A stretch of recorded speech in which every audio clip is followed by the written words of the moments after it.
All right. Oh, one of them's a bit disgusting. Yeah. So that one that's a bit disgusting, right? Think about it. I think it's funny, but it looks got a sad face on it. It should be splendid. Which is the disgusting? One needs the one that looks like a man's limb bit. It's not called Darren. Good God, there's people blushing in this room and I'm one of them. Wow. This thing that Jay asked before, I'm going to link it into that thing on there. If someone's very, very, very general and you become very, very specific, it's unusual for them, okay? It's a very, very different experience. If they're very general all of the time and suddenly everything gets very specific, it's very different. There's tests being done about learning and memory. And say if I was to say a list of names: John, Jill, Jack, Julie, Judith, Joyce, Farquhar, Peter, Michael, Sarah, Jeremy, one of those might have been a bit more unusual and it stood out. Probably Farquhar. Okay? This is called the von Risterhoff effect. It's basically, you've got a flat seabed and one big wave stands out. And it's memorable because it's so different from all of the others. That's it. So that might explain why getting very specific is very unusual and becomes very memorable for that person, because it stands out or stands in or penetrates in or expands out above their normal, usual level of experience. So that's probably the effect of the thing that looks like, as Gordon's very politely put it, a man's member. That, by the way, to me represents, I understand this is possible, I've obviously never had the experience myself, a lost performative. It makes sense to me. Okay? Lost performative. So you will all remember what this means. It's good, isn't it? It works. It works as another lost performative. Will it affect us later on in our lives? Not you. You will be perfect all of the time. Just think of a sailing ship flashing through the sea with a great mast and a cannon ready to no, forget about that one. Strange metaphor. So lost performative is basically where, if I say, I think it's very good, I'm telling you I'm doing the performing. I'm telling you that this book is brilliant. Okay?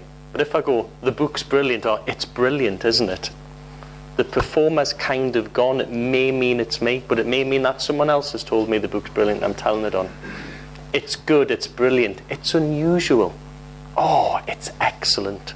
All of these are where the performer, as in me, or you, who's telling someone else, it's excellent, trance, is it not? Just a category of words. Doesn't mean anything. And the is it not on the end's a tag question. But you will see this, the signal for a tag question is someone with, a spray can, spraying the word tag. I'm hip, I know what's going on, dude. Tags are what people know as their names. So going through these things, this is what it means to me. So I invite you to do your own things after we've explored the various different hypnosis language patterns. So the first one on here is a picture of a book with some clouds on it. To me that means mind reading. You might draw a picture of a brain with a book in it. I know you're starting to... We'll start here. I know you're starting to learn as a mind read.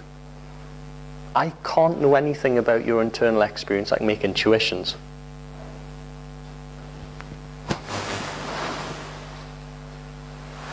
I'm sure you'll start to feel excited soon as you start to experience different levels of learning. And I know you really will do this. So anytime I'm making a claim about your internal state that really can't be verified as a mind read. And it's very useful, is it not, to use mind reading? I'm sure you'll agree when you start to see the sense of it in hypnosis. Just general conversation. And I know you know that. Because at some time in your life you will have had that experience, haven't you? Mind reads and tag questions. But we're going to break all these apart. This is a very big general overview first. So I know you'll get what you'll get from this, and then I'm certain and confident when we revisit it, you'll get what you haven't got yet that you're aware of already you haven't got now. Next one along, lost performative. The winky. It's great, isn't it? It's exciting, NLP. It's wonderful how you're developing language patterns. So there's no reference to the person that's actually making that claim. It's missing our reference of the performer, hence the term. By the way, all of these terms were, as far as I know, not coined but used by John Grinder, who was a professional linguist. This is what he did. This was his college education when he wasn't a Secret Service spy, James Bond type figure. This is what he did. This is how linguists speak to each other. They draw little tree diagrams. If you look in the structure of magic, unless you're an absolute anorak like me, you'll never want to know about these things. And I'm telling you now, I don't want to know about them anymore. The labels are not the most easy things. I mean, what the hell's a lost performer? Oh, it's like the performer's missing. Oh, okay. What's a mind read? Oh, you're claiming you know something about someone's internal state or a culture's internal state.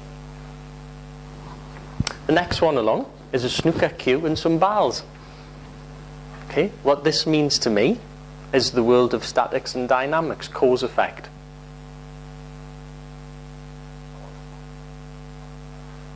When I look at this representation, it makes me understand what a cause effect is.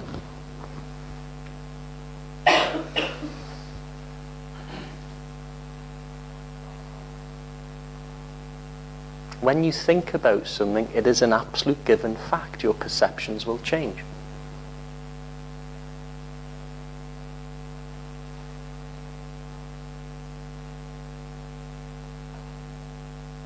You cannot not listen and learn.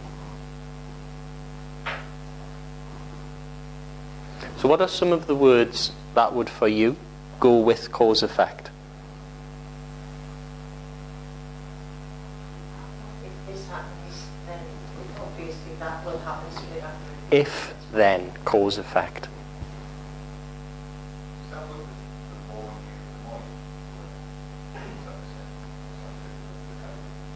I would say it would fit into that one and another category. The famous complex equivalence. Kind of. And there is a difference. For me, there's lots of differences. Looking through these pictures will cause you to have a different appreciation of the Milton patterns. As you reflect on these patterns, these pictures, the effect on you will be ... Getting different perspectives makes you have different consciousness levels. Now, John Grinder told a lovely story about cause effect, which I like. Cause effect, it's an illusion with human beings. He says control's an illusion. I'm inclined to agree. Can you control yourselves, or can you influence them? One, I think, has got a real possibility. The other one belongs in the world of statics and dynamics, like chairs and billiard balls and hitting them with a certain force. If there's a football in the middle of the ground, this is John's story, or a rugby ball, and you run it at a precise angle that can always be replicated, you hit it at a certain point of contact that can always be replicated, you hit it with a certain force that can always be replicated, you can predict exactly, with Newtonian physics, friction on the ball, air resistance, the weight of the ball, everything else, gravity, the projectile path of that ball and where it will land. This is how they got a rocket to the moon and back. Newtonian physics. Things have weight, mass. If you put, this is a thought experiment, if you put a cat in the middle of the room and you attempted to do the same thing, the cat would move to get out of the way. It may even claw you. You would not be able to predict with any massive accuracy, even if you made contact with the cat, where it would land or what it would do to you. So there's a difference between living consciousness, organic reactions with other people or animals, as opposed to inanimate objects. Cause effect is great for inanimate objects. It's also great for hypnosis, because listening, there's another one, because listening allows you to know it's raining outside.